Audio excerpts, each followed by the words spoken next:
being able to use an ARO for a conversion, it takes all of that crazy, messy stuff off the table and allows you to get into the project faster. Help explain what the Adaptive Reuse Ordinance does so that other cities that are considering implementing it or adopting it, what's the main benefits of the Adaptive Reuse Ordinance? It means that you can convert them, and they're what you need to consider during the conversion. It's not by approval, it's by right that you can go in and convert these assets. And LA just released its new ARO. I think it's really progressive to start saying, yeah, let's look at assets that are 15 years old. There are financial incentives that might be tax abatements or tax incentive financing or different districts that look at taxes. We see that tool used all the time where a city will come in and say, wow, we don't have enough housing in our downtown core.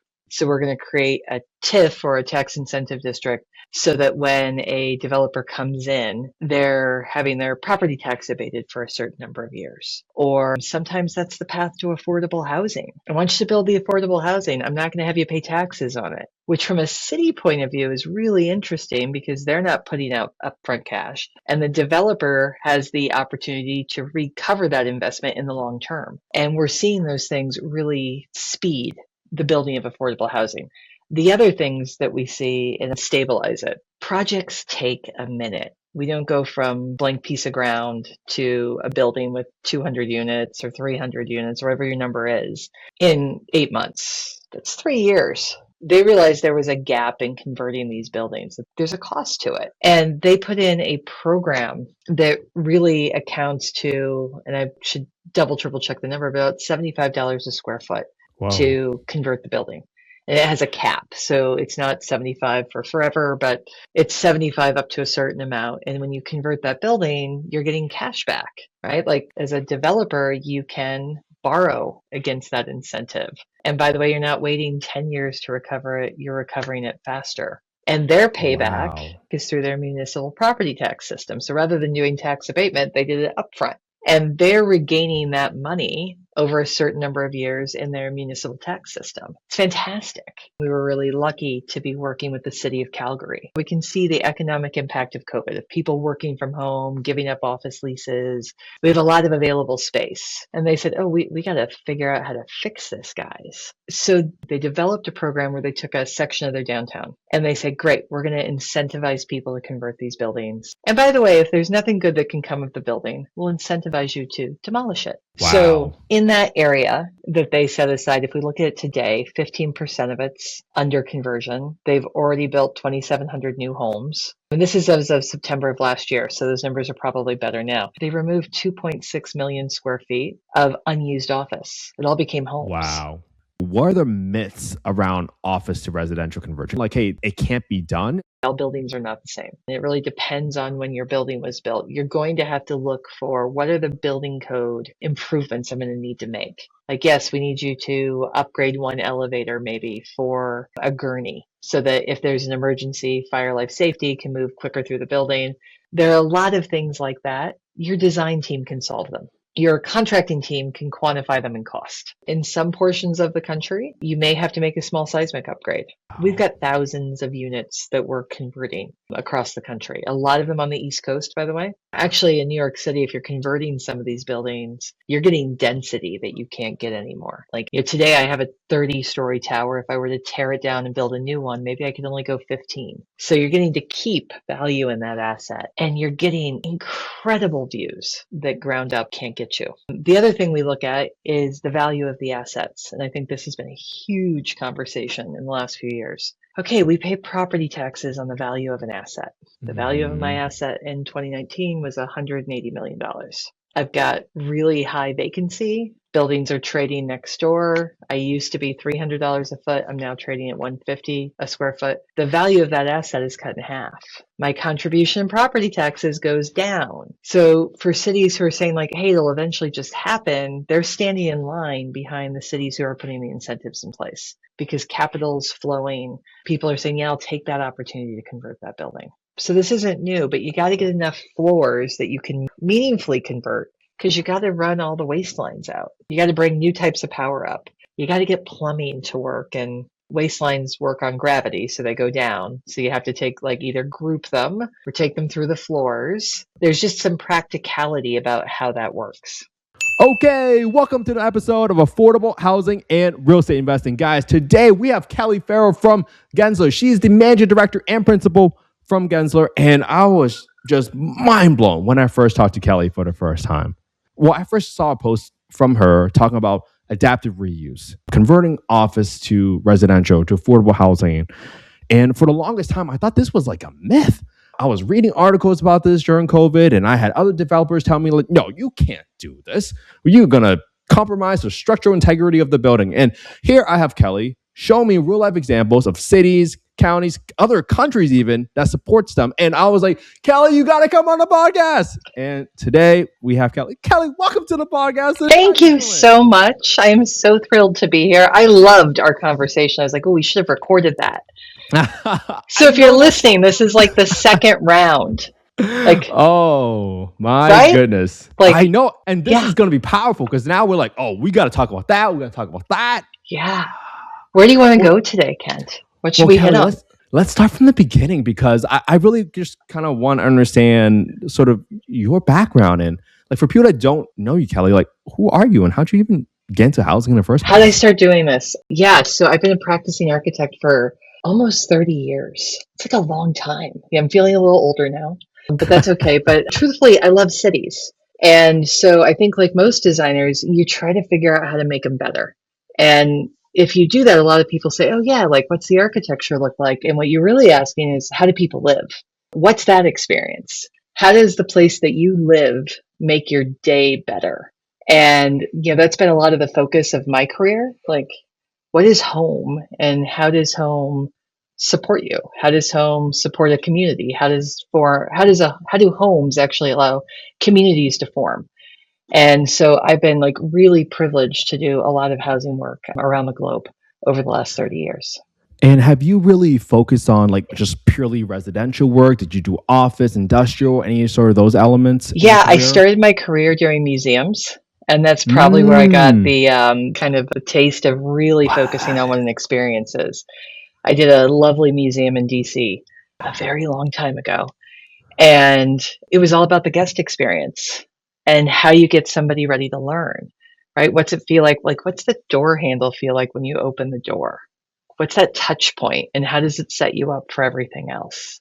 So a little bit of that, a little bit of workplace, thinking about how people spend their day, and a whole lot of housing, and especially housing in mixed use environments. So how does housing like either fill into a community? And we talk about mixed use, like we love mixed use as a practice when you're getting, different things, whether it's sports and entertainment or office and housing and hospitality together, because you have this invigorated space where people are active. And so, a lot of that's just been looking at housing and how the role of where we live really forms our communities. I really loved how you highlighted that it's really about the experience. Yeah. I mean, I'll be honest with you, Kelly. I was looking at just like a drawing yesterday where people were telling me how this family would have to go through someone's bedroom in order to get to the bathroom. And I just thought, that doesn't really make any sense. That doesn't really make sense. And when we think about affordable housing, and sometimes I hear about so many myriad of problems of affordable housing, right? They're like, it's guns, drugs, drama. It's people that don't take care of the property. And sometimes we always have to start with looking at ourselves and thinking, what is the experience we're providing for that family? And do they have the pride and the dignity of living in that space? And that comes from the first thought that someone like you have for that home, that experience, that touch of the doorknob. Wow, how specific is that? That's so cool. One of the interesting things, I go back to this every so often because I find it fascinating. During COVID, when we were all sitting at home and we couldn't go outside, the one place we were going was home improvement stores. And it was the largest consumer spend. And I had a colleague who's like, yeah, everybody was building a desk so they could work at home. And I'm like, no, people were at home and realized their house didn't really support them. And it didn't make them feel great. And so it doesn't matter how big the home is, if you design it really intentionally and you pay attention to the way someone's going to live and the way it's going to support their lifestyle. And just think about, you just talked about affordable housing, but think about housing from temporary housing or transitional or supportive housing, through affordable market rate education. I think all of us may have a memory of what it was like to live on university grounds or on college grounds or not, and what that meant to our ability to study. And like you take that whole giant spectrum and you say, man, where you live is infrastructure for your life. And it's got to function in a way that allows you to be healthy, that allows you to relax, that it really supports your entire life, not just when you're there going to sleep or waking up in the morning before you leave. And so for me, that was like the big insight with my big takeaway from COVID was, oh yeah, like a lot of people were going home at 6 p.m. and waking up at 7 a.m. and walking out the door. What does that look like now that you're there all day? It actually requires a lot more from how we look at housing. And I think it set us up for a next kind of great era of residential building. Yeah, I really enjoy that perspective because I think a lot of people sometimes like, oh, if you build it, they will come. But you got to think about what you're building. You got to build good stuff. Yeah. There's no sense building not great stuff. Like build the good stuff. It costs the same. That's such a good. It just does. You should slogan that. I'll get you a nice shirts. Build the good stuff, like same cost. And when I say that, I'm not talking about like, oh, how fancy are your finishes? But your comment, like, I had to go through somebody's closet to get to my bedroom. That's not a great setup. What's the dignity of space and how do you really make it accessible? And make it accessible for this, we're seeing more and more multi-generational living. So whether parents with kids or it's parents with kids, housing's got to do a lot more in a lot more places than it has in the past. That's a great segue because I think just over your career, you've seen so much housing become built. And I'm always kind of curious to hear from you based on your expertise. What have you seen in your career that does not work when it comes to building more housing? I'm kind of really curious to hear maybe your top one or two takes. Yeah. So you said something earlier I'm gonna use in a slightly different way. You said if they build it, they will come. I say if you incentivize it, you will build it. And when we look at communities who are solving their housing crunch, and there's all sorts of great data points we can get into around longevity and health and kind of financial stability for communities. If you incentivize it the right way, you get the right housing to support your community for the long term. And that's really important. We see it from our education clients who are going on huge student housing building programs because more and more students are living on campus, more and more students are facing housing instability. And so it's like, all right, how do you put them in a place that's going to help them thrive? The same thing for cities. How are you creating, whether it's increased density or streamlined processes, or what we see more often in the conversion space is some sort of incentive system where a developer says, I'm incentivized to come in and build the right thing here. Let me go build it. See, that's so interesting because now when you say if you incentivize it, they will build it. Help people understand what do you mean by incentives, right? Just in case they're super unclear on like, it's not just giving you a cash out, but help give some examples. Yeah, thank you for the opportunity to clarify that one. So when we talk about incentives, there are financial incentives that might be tax abatements or tax incentive financing or different districts that look at taxes. We see that tool used all the time where a city will come in and say, wow, we don't have enough housing in our downtown core. So we're going to create a TIF or a tax incentive district so that when a developer comes in, they're having their property tax abated for a certain number of years. Or sometimes that's the path to affordable housing. I want you to build the affordable housing. I'm not going to have you pay taxes on it, which from a city point of view is really interesting because they're not putting out upfront cash. And the developer has the opportunity to recover that investment in the long term. And we're seeing those things really speed the building of affordable housing. The other things that we see, and I'll say incentivize it and then stabilize it.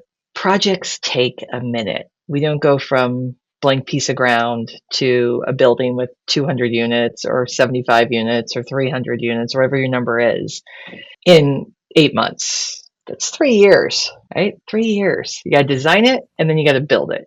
And you want the rules to be stable while you're doing it. Oh, yes. You want to know that the city processes are getting simpler, not more complicated, that you know how long things are going to take you, right? Because when I look at our clients, they've acquired the land.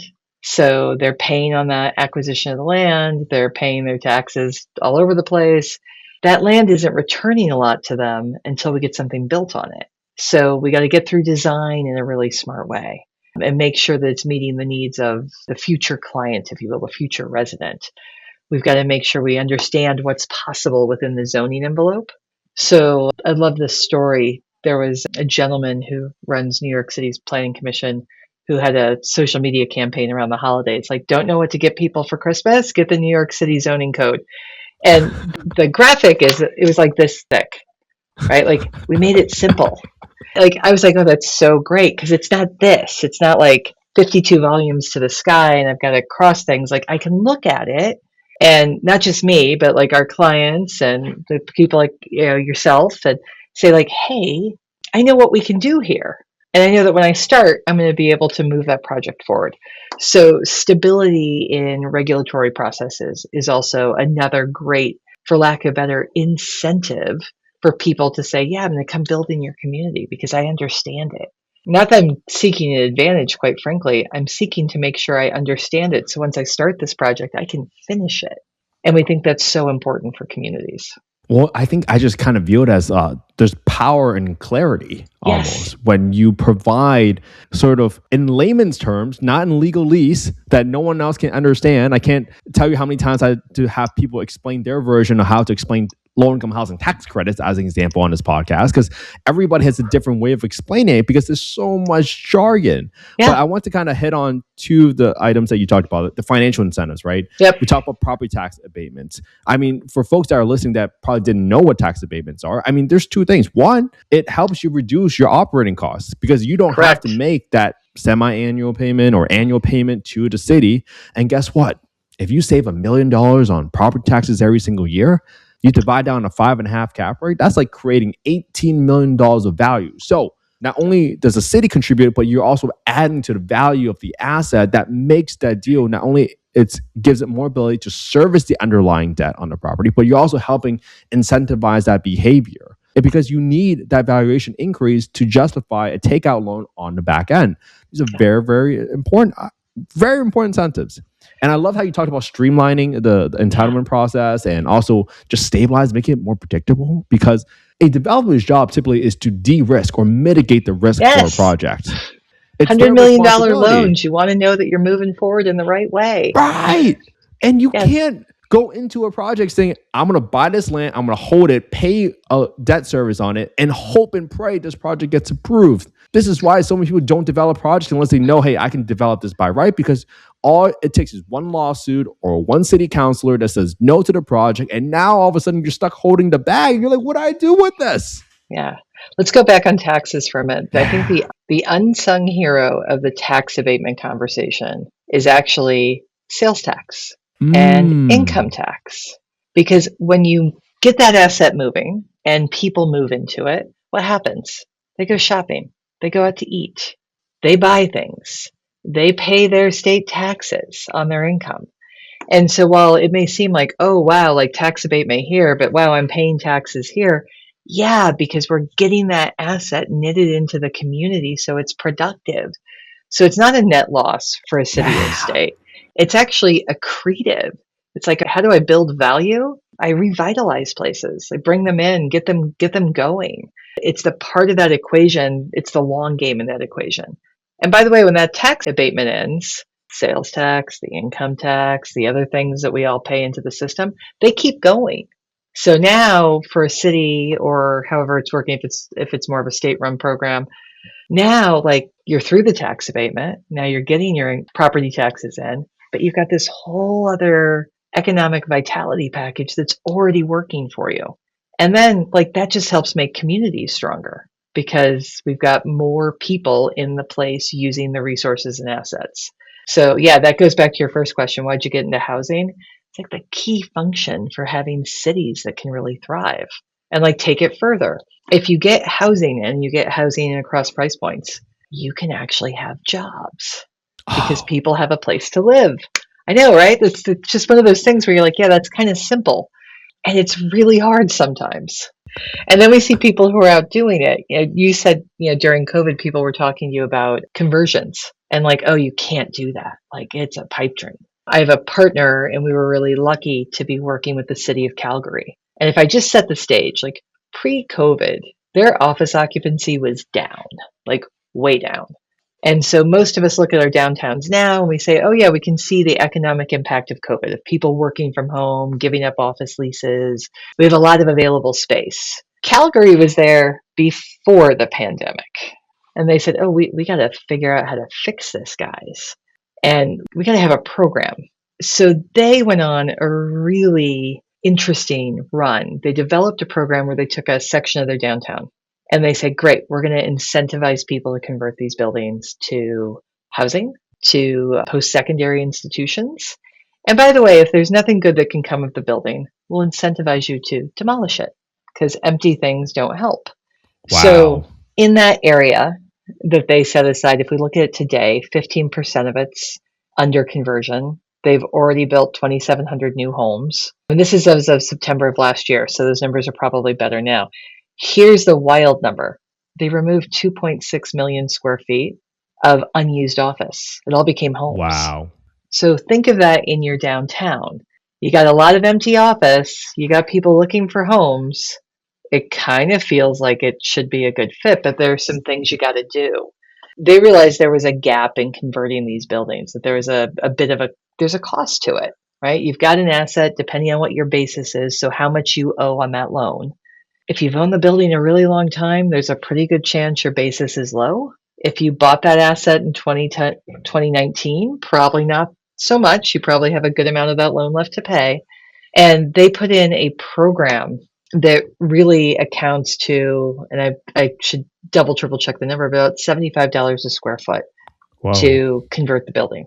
And it has a cap. So it's not 75 for forever, but it's 75 up to a certain amount. And when you convert that building, you're getting cash back, right? Like as a developer, you can borrow against that incentive. And by the way, you're not waiting 10 years to recover it. You're recovering it faster. And their payback, is through their municipal property tax system. So rather than doing tax abatement, they did it upfront. And they're regaining that money over a certain number of years in their municipal tax system. It's fantastic. Wow. I mean, I hope other cities right now are listening and having a little bit of FOMO, to be honest with you, and be like, oh, that's how they did it. I mean, that's huge for them to provide that incentive up front, because that takes a lot of the risk off the table, because now your developer doesn't have to carry that liability on the books for as long. Yeah. Huge incentive. New York City is doing tax abatement. Yes. So you're getting about $2.50 of tax abatement per year over 30 years. You're getting that $75 a square foot the same way. It's just through a tax abatement system rather than through upfront funding. So for cities, there are different tools. The other thing we look at is the value of the assets. And I think this has been a huge conversation in the last few years. Okay, we pay property taxes on the value of an asset. The value of my asset in 2019 was $180 million. I've got really high vacancy. Buildings are trading next door. I used to be $300 a foot. I'm now trading at $150 a square foot. The value of that asset is cut in half. My contribution in property taxes goes down. So for cities who are saying like, hey, it'll eventually just happen, they're standing in line behind the cities who are putting the incentives in place because capital's flowing. People are saying, yeah, I'll take that opportunity to convert that building.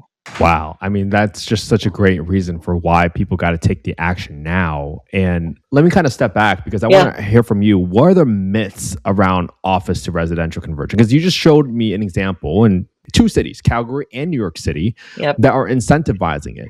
But are there any myths around like, hey, it can't be done? Why did people used to say like, oh, you're going to compromise the structural integrity? Does it depend on something? Oh, you're not going to compromise the structural integrity. Now, one of the interesting things about building codes across the country is they go through code cycles, and there's a level of risk with how you use a building. A lot of people don't realize this. I think we know intrinsically all buildings are not the same. Like my house and my office building are built very differently. Yes. Places where we sleep, emergency services, they're all built to a slightly different standard than maybe a place that we just go in and out, like a place that we're just in and out of during the day. So in going through that conversion, it really depends on when your building was built. You're going to have to look for what are the building code improvements I'm going to need to make. The cities who are doing this really well are getting those facts out there to people. Like, yes, we need you to upgrade one elevator maybe for a gurney so that if there's an emergency, fire, life safety can move quicker through the building. Sorry, it wasn't a requirement in 1950 when this building's built, but we need to help you get there. There are a lot of things like that. Your design team can solve them. Your contracting team can quantify them in cost. In some portions of the country, you may have to make a small seismic upgrade and to say like, hey, like we're sleeping in this building. So do I need to do a seismic upgrade? In a lot of the country, you don't have to do that. And actually in a lot of California, you don't have to do that. These buildings have been through major events. They're great. So the kind of mythology of the building, I say creativity answers that all day long. You know, we've got thousands of units that we're converting across the country. A lot of them on the East Coast, by the way. A lot of East Coast conversions. I think they're winning the race. If there was a race to do this, they're out in front. You're getting views that ground up can't get you. Actually, in New York City, if you're converting some of these buildings, you're getting density that you can't get anymore. And like That's for everyone, right. like that's how much area, like that's how much floor area we're putting on a site. Like how many, like it's a, you know, today I have a 30-story tower. If I were to tear it down and build a new one, maybe I could only go 15. So you're getting to keep value in that asset and you're getting incredible views, just absolutely incredible views. You're getting some spaces that we can be really creative, going back to our first conversation, saying, great, how do they support you? Like a standard residential building, like just you're going to draw it simply on a piece of paper. That unit's between 30 and 35 feet deep. Office buildings, kind of, you know, post World War II office buildings where we had operable windows still, they were probably about 30 to 35 feet deep. 1980s, we got a little deeper. We got into the 40 feet, 45-foot depths. So we look at the depth of those buildings and say, great, like how do you put a unit in that makes great use of that depth for that person? And, you know, are we tucking in a home office that doesn't have a window? We might be, because they might be doing things like you and I are doing right now. And we want some quiet and not a lot of glare. And it's a great place for us to work. But also when I'm done working, I want to go out into the rest of my home and like go like look out at that view, enjoy the sunlight in my living room, like have a great dinner. So there's creativity in how we design that floor plate. The Wow. office buildings also have a lot of amenity space in them, for lack of better. Big lobbies. Okay, you got thousands of people coming to work every day. You probably have a really big lobby. If you've been inside any kind of multifamily residential building, you might have a modest lobby because people are moving in ones and twos at different times of the day. You don't have 1,000 people in at 9 a.m. and 1,000 people out at 6 a.m. And so we're grabbing those spaces and bringing some really unique amenities to the table. Everything from like, we've got a basketball court in a building we converted. What? So And you're like, cool. that's great. Like, where are you going to get that height to play basketball? If you were doing a ground up building, you'd be like, yeah, no, we can put a unit there. We're taking advantage of some of the dark space in the cores and doing vertical amenity programs, whether they're screening rooms or cycling rooms or places for people to sit down and work. So if you do work from home, that you're not working in your unit, but maybe you're just walking down the hallway, right, and grabbing a space. So there's a Yeah. lot of potential in these assets to make them vibrant parts of the community for decades to come. Ooh, this is so exciting. All right. I love how we just talked about all the different amenities and everything. And I'm kind of curious, like, I think you kind of shared some examples of buildings in terms of like, hey, how big the lobbies are and what you did with them. But is there such things like, is there a type of building that's best for the office to residential conversion? Because I really want folks out there, whether cities or Yeah. developers, where they own a building already, is there like a best Is candidate for there is that? there what's your most likely candidate? We've been doing this for a while. You got to look at the rent roll for the building and say like, who's got a lease in this building? There aren't a lot of buildings that are just empty. There are a lot of buildings that have 10 floors that are leased and maybe 10 floors that are not. So I think for a lot of our clients, the first thing is who's in the building now? How long do those leases run? And what are your options with your tenants? Right? Get a good Interesting. basis, good stack on your rent roll. like understanding how that works. And then really looking at kind of the fundamentals of what makes a good project anyways. So a bad, hideous location for an office building, chances are it's not a great location for a residential building either. Like they both kind of want the same things out of the street, right? So I always start with location. Generally, most office buildings are over-resourced on the infrastructure side for a residential building. What I mean by that is they probably have an excess of parking. Like if you look at LA, I'll use LA as an example. We do not come to work the same way people in New York City come to work in mass. Like, yes, some people use public transportation, some people come by personal transportation. But if you've driven down the 110 freeway any day of the week, including this morning, by the way, which is a Friday, it's bumper to bumper cars coming into downtown going to park. We're parking those buildings at like 4 per thousand. Residential buildings, you need like 2 stalls per 1,000 square feet. And that's if you have 2 people who drive. A lot of buildings provide 1 if they're ground up. You've got excess capacity in a lot of things. You've got loading docks that are bigger. Like those loading docks were set up for big old deliveries all day. Residents are kind of simple. They move in, they move out. The rest of the stuff comes up in, bags from shopping. So those work really, really well. I think the tough ones are when the basis is too high. Great building, great kind of stack for how it will work, but there is no way that you're going to get enough tenants or enough reasonable floors to convert grouped together to make it happen. And so those are the ones where it's a matter of time. Okay, so you just talked about how there might be vacancy, right? Looking at rent row. So Yep. if there's 10 floors that's leased and 10 floors that's not, so that's like 50% vacancy. Is that when you typically see a developer saying like, hey, this isn't going to work anymore? Let me approach that conversation? It's or is more it about getting floors that stack because we're starting to see some partial conversions too. Interesting. And like conversions aren't new. Like we've been converting office buildings to hotels for decades. Oh. So it's not that different than doing office to residential, right? There's some great hotels in the world that are actually like, go to Chicago. Brilliant hotels. They're stunning. They were turn of the era office buildings, and they're cool places. So this isn't new, but you got to get enough floors that you can meaningfully convert because you got to run all the waste lines out. You got to bring new types of power up. You got to get plumbing to work, and waste lines work on gravity, so they go down. So you have to take like either group them or take them through the floors. There's just some practicality about how that works. And then like what's your negotiating position with your tenant? So you would have grouping, meaning you would typically want to convert like 5 floors at once or 10 floors at once. Is that what you mean by grouping? Yeah, you could. Most of the work we're doing, by the way, is full building conversions. Got it. And the premise being, if I'm going to do it, I'm going to do the whole thing. And that's the bulk of our conversion work right now is whole building conversion. Got it. And do these buildings typically come near vacant, or they have tenants kind of rolling off the rent row? Close. They're pretty close to vacant. Got it. And usually it's owned by a private developer, right? Not by a city or a county necessarily? Sometimes they're assets that other businesses have moved on from. So, hey, I built myself a new campus. I built a new tower. We're vacating this building. And we occupied all 18 floors. We don't need it anymore. We're going to sell it.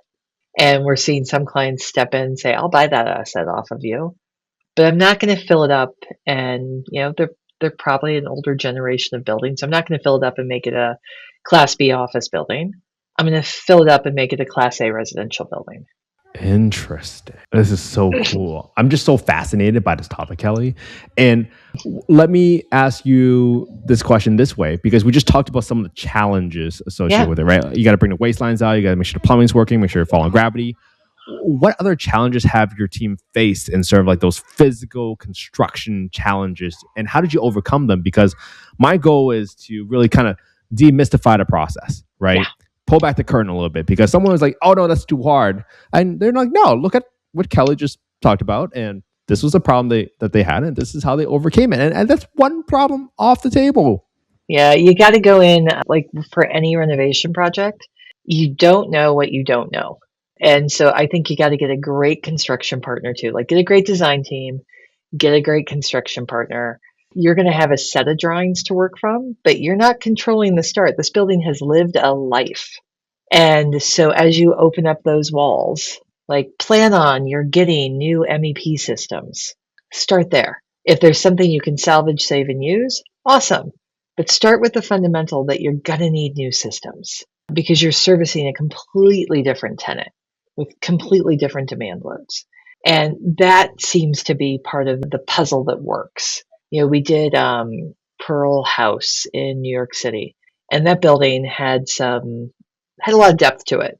And we needed a place to put some decor so that we could get our risers up and our waistlines down and all of those things. We actually took that floor area out of that tower and then added it back on the top, right? Because zoning codes run on floor area. So if you have 1,000,000 square feet and it's in this building, but then I cut holes in it, which don't count as floor area when they're used for utilities, all of a sudden Oh, I've got more space to play with. And so that client was actually able to really create something special on the top of the building with our design team because they said, all right, we're going to make the systems distribution simple and we're going to put in our shafts. And now we've got, you do that over 30 floors, it adds up. And now we've got all this incremental floor area that we can bring together and create new value on this building that it never had.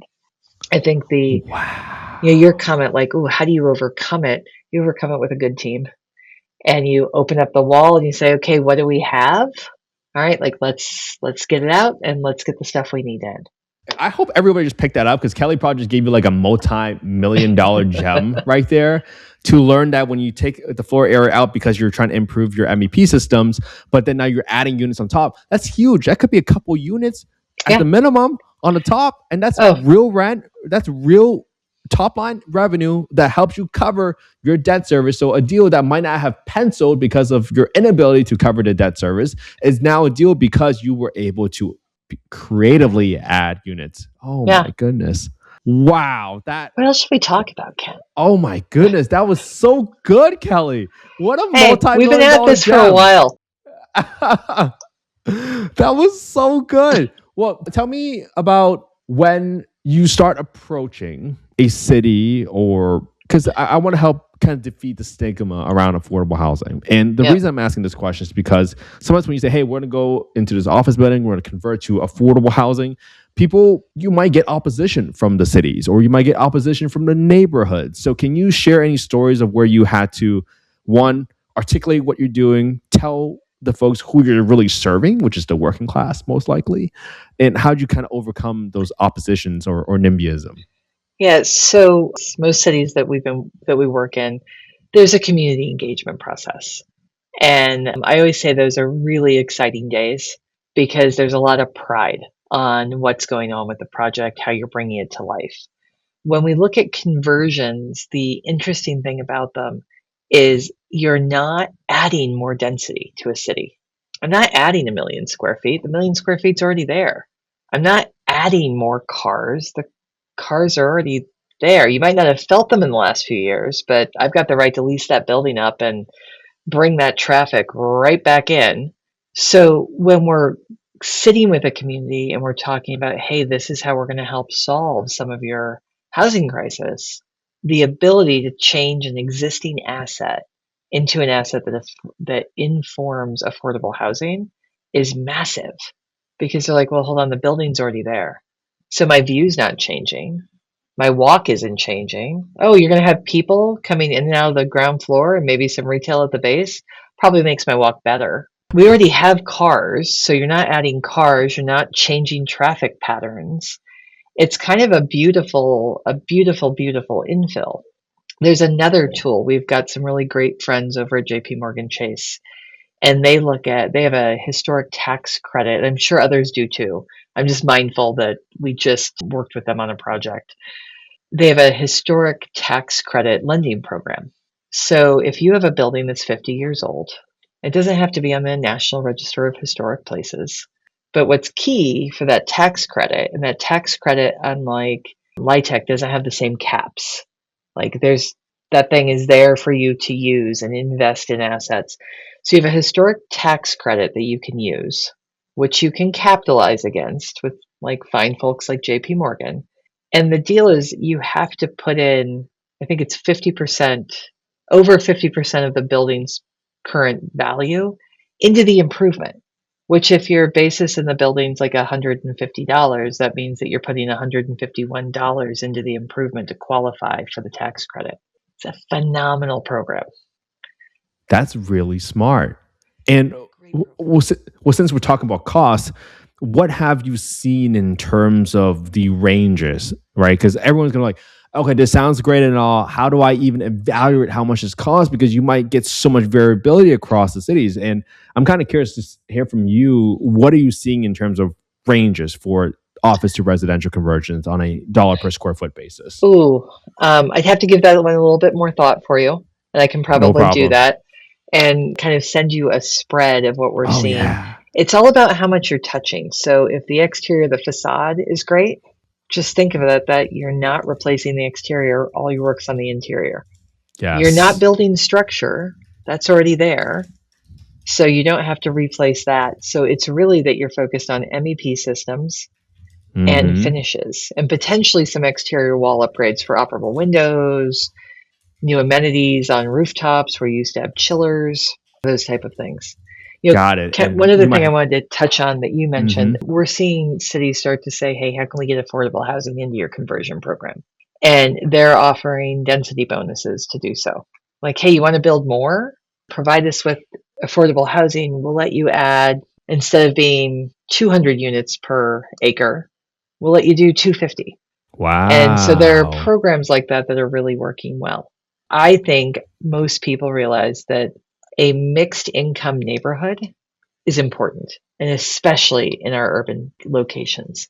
We need that economic vitality and that range so that our downtowns are for everyone. And so these conversion projects, we actually find a lot of people going, yeah, like this just totally makes sense. Where I think on ground up, when we were doing, we're still doing a lot of it, was you do ground up projects, people say, whoa, whoa, whoa, whoa, you're changing my skyline. You're changing my walk. That curb cut could be dangerous. We don't know. For me, the conversion is such a home run because you turn around and you go, yeah, like this just works. We don't have to think that stuff out. We're already there. And this is why I want you to come on the podcast, Kelly. I mean, this seems like such like a low. Okay, I don't want to oversimplify it and call it a low hanging fruit, but this seems like if you are an advocate for affordable housing and you are a city or you're a county or you're a Yeah. developer or an office owner, I mean, if you see folks leaving or your vacancies starting to go up or creep up on your properties, especially in your office assets, this is the perfect time for you to engage, Kelly. Full disclosure, I Yeah. do not get any referral fees or anything like that. Like, I'm simply trying to promote someone that's good, that's Thank you. genuine, and have great intentions about providing more affordable housing, and is willing to come on and share all of the information with all of you that are listening today. Because Kelly could have just kept this all to herself. Like, oh, this is my trade secret. I am never going to tell anybody. And like, she's not doing that. She's coming on here and trying to spread the information so that every other city, every other county, every other office developer can at least understand, hey, this is a possibility.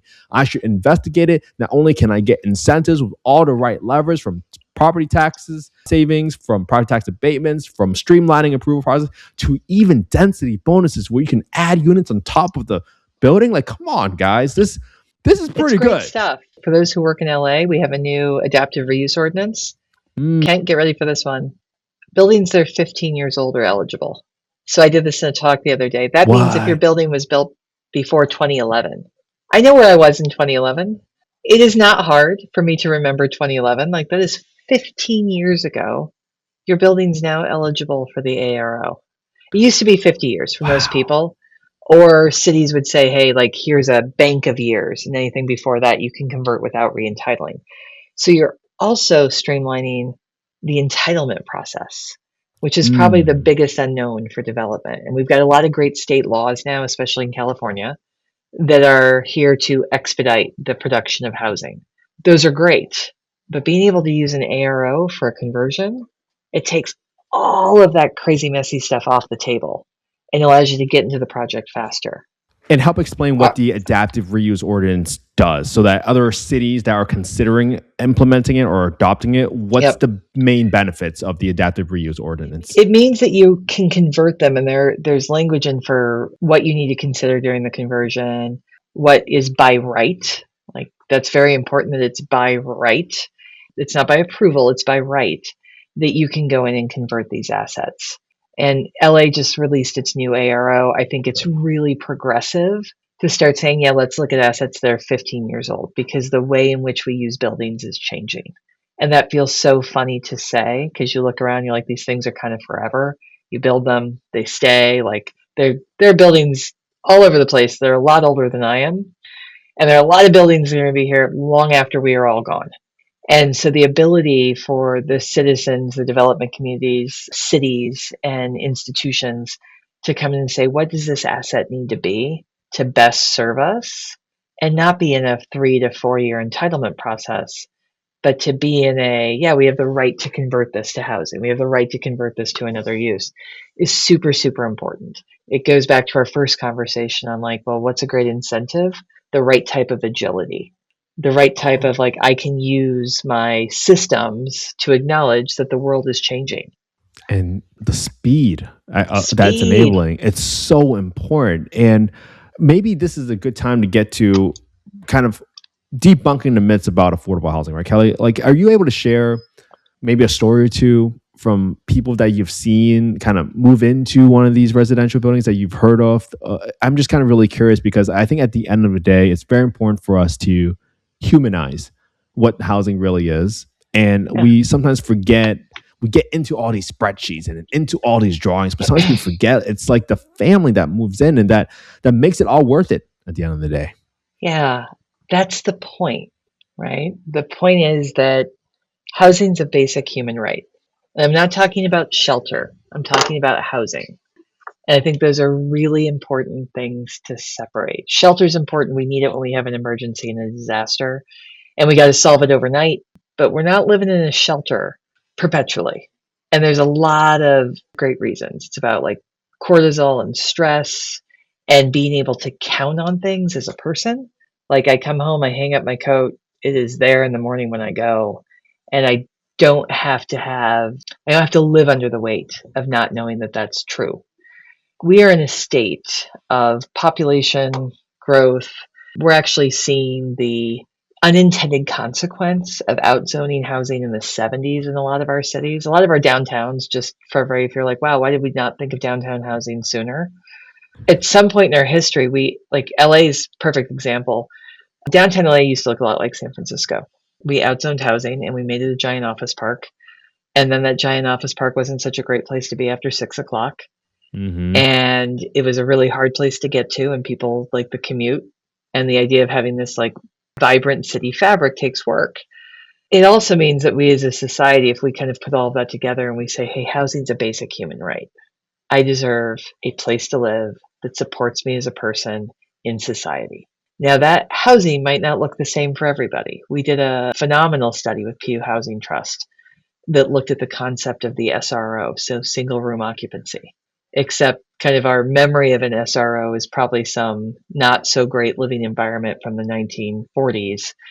If we think about an SRO now, you start to think, wow, it kind of lives like a really great college dorm.